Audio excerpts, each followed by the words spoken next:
નમસ્કાર વિદ્યાર્થી મિત્રો, હું Pankaj Jaiswal, faculty representative faculty of commerce from the Maharaja Sayajirao university of Baroda MS university. સર્વપ્રથમ હું વડોદરા શહેર તથા જિલ્લાના વિદ્યાર્થીઓને જણાવવા માંગુ છું કે જે પણ વિદ્યાર્થી મિત્રોએ ગુજરાત બોર્ડથી પરીક્ષા આપી દીધી છે અને તેવા દરેક વિદ્યાર્થી મિત્રો હવે ધોરણ 12 પછી ફેકલ્ટી ઓફ કોમર્સમાં બેચલર ઓફ કોમર્સ બીકોમના કોર્સ માટે એપ્લાય કરવા માંગી રહ્યા છે. સાથે સાથે તે લોકો અધર કોર્સીસ માટે પણ એપ્લાય કરવા માંગી રહ્યા છે MS યુનિવર્સિટીની અંદર.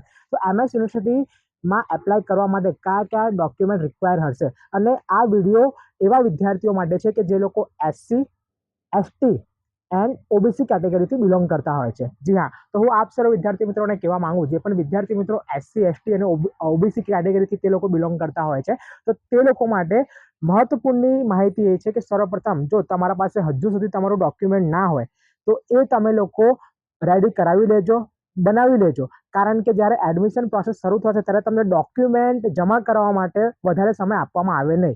જી હા, હું કહી દઉં છું કે એવરી યર દર વર્ષ એવું થાય છે કે કેટલાક વિદ્યાર્થીઓ મિત્રો પાસે તેમનું જાતિનું પ્રમાણપત્ર નથી હોતો. જો જાતિનું પ્રમાણપત્ર હોય છે તો એમના ફાધરનું આવકનો જે દાખલો હોય છે તે નથી હોતો. આવકનો દાખલો હોય પણ છે તો પણ જે 3 વર્ષની વય મર્યાદા હોય છે તેના પછી સમાપ્ત થઈ જાય છે, તો તે સમાપ્ત થયેલો એ લોકો પાસે હોય છે, જેથી યુનિવર્સિટી એક્સેપ્ટ કરતી નથી અને કેટલાક અસંખ્ય વિદ્યાર્થીઓનું જે એડમિશન છે તેના કારણે થતું નથી. SC, ST અને OBC કેટેગરીમાં જે પણ વિદ્યાર્થીઓ આવતા હોય, બિલોંગ કરતા હોય વડોદરા શહેર અને જિલ્લાથી, તે લોકોને ખાસ કરીને બેનિફિટ પ્રોવાઈડ પણ કરવામાં આવે છે. અને હું દરેક વિદ્યાર્થી મિત્રોને કહેવા માંગીશ કે SC, ST, OBCના જે પણ વિદ્યાર્થીઓ હોય છે, એ પછી છોકરા હોય કે છોકરી હોય, તે લોકો માટે જે પર્સન્ટેજ ક્રાઇટેરિયા હોય છે તે પણ કંઈક ને કંઈક ઓછું હોય છે. અને આ જે નિયમ છે અને આનો જે લાભ છે તે ગવર્મેન્ટ ઓફ ગુજરાત સરકાર અને ભારત સરકાર દ્વારા આપવામાં આવે છે દરેક વિદ્યાર્થીઓને, અને વર્ષોથી આપવામાં આવી રહ્યો છે. તો ધ્યાનથી સાંભળજો, કયા કયા ડોક્યુમેન્ટ તમને લાગશે એડમિશન પ્રોસેસ અને ઓનલાઈન રજિસ્ટ્રેશન કરતા સમય. હાલમાં તો BCom, BA અને BSc માટે જે ઓનલાઈન રજિસ્ટ્રેશનની પ્રક્રિયા છે MS યુનિવર્સિટી વર્ષ 2025 માટે, તે મે મહિનામાં શરૂ કરવામાં આવશે, પરંતુ કોઈ તારીખ હાલમાં જાહેર કરવામાં આવી નથી. એક વાત તો નક્કી છે કે મે મહિનાની અંદર જે રજિસ્ટ્રેશન પ્રોસેસ છે તે શરૂ કરવામાં આવશે. તો હું આપ સર્વ વિદ્યાર્થી મિત્રોને ડોક્યુમેન્ટ નું જે લિસ્ટ છે તે કહેવા માંગીશ SC, ST, OBC કેટેગરીના વિદ્યાર્થીઓ માટે, જે લોકો વડોદરા શહેર અને વડોદરા જિલ્લાથી છે. અન્ય શહેર કે જિલ્લાથી હોય તો તેવા પણ વિદ્યાર્થી મિત્રો ધ્યાનથી સાંભળે. સર્વપ્રથમ તો તમને ધોરણ 12નું જે રિઝલ્ટ છે જે તે સમય આવશે તેના પછી સ્કૂલ લિવિંગ સર્ટિફિકેટ, જેને LC કહેવાય, તે તમારે જોઈશે. 10માનું જે રિઝલ્ટ હોય છે એ પણ તમારે જોઈશે. તમને તમારું આધાર કાર્ડ પણ જોઈશે. આધાર કાર્ડ પછી 2 પાસપોર્ટ સાઇઝ જે ફોટો હોય છે તે તમારે જોઈશે. એક બ્લેન્ક પેપર ઉપર, કોરા કાગળ ઉપર તમારી રિટર્નમાં સિગ્નેચર જોઈશે. અને તમારું અથવા ઘરમાંથી કોઈનું પણ બેંક એકાઉન્ટ હોય તો બેંકના ફર્સ્ટ પેજનું, એટલે કે પાસબુકના ફર્સ્ટ પેજનું જે ફોટો હોય એ તમારે જોઈશે. એના પછી હવે જે વિદ્યાર્થી મિત્રો કેટેગરીથી બિલોંગ કરે છે, SC, ST તથા OBC કેટેગરીથી, તો તેવા દરેક વિદ્યાર્થી મિત્રો, જો તમે SC, ST કેટેગરીથી આવો છો તો તેનું જાતિનું પ્રમાણપત્ર SC, ST કેટેગરીનું, એના પછી તમારા ફાધરનું જે આવકનો દાખલો હોય છે તે પણ જોઈશે. ઇફ અગર ફાધર નથી, એક્સપાયર થઈ ગયા છે, ડેથ થઈ ગઈ છે, તો એમનું જે ડેથ સર્ટિફિકેટ હોય છે, મરણનો દાખલો, એ તમારે રાખવું પડશે જોડે.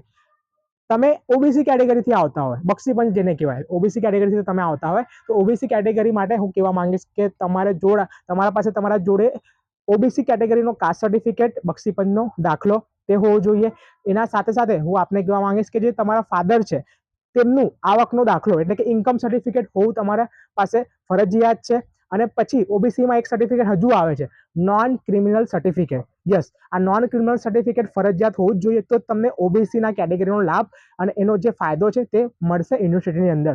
તો આ 3 ડોક્યુમેન્ટ ખાસ કરીને રાખજો. અને તેની જે વય મર્યાદા છે એ તમે એકવાર ચકાસ કરી દેજો. 2022 કે 22 પહેલાની ના હોવી જોઈએ, કારણ કે 3 વર્ષ સુધી જે વય મર્યાદા હોય છે તેની હોય છે. તો 2023થી તમે કન્ટિન્યુ કરશો તો 2025 હાલમાં ચાલી રહ્યું છે એ કન્ટિન્યુ થઈ જાય છે. અને જરૂર પડે તો એડવોકેટની તમે સલાહ લેજો, લીગલ જે એડવાઇઝર હોય છે એની સલાહ લેજો, જેથી આવનાર સમયમાં એડમિશનમાં તમને કોઈ પણ પ્રકારની તકલીફ ના પડે અને કોઈ પણ ડોક્યુમેન્ટ ના હોય તો તમારું એડમિશન ના રોકાય. આ વિડીયો અત્યારે માર્ચ મહિનામાં બનાવવાનો એટલો જ અર્થ છે કે જેથી તમને સચોટ માહિતી મળે અને તમારા પાસે પૂરતો સમય છે. આ પૂરતા સમયની અંદર તમે જે પ્રોપર દસ્તાવેજો, જે ડોક્યુમેન્ટ છે તે તમે બનાવી શકો અને તમારા પાસે રાખી શકો.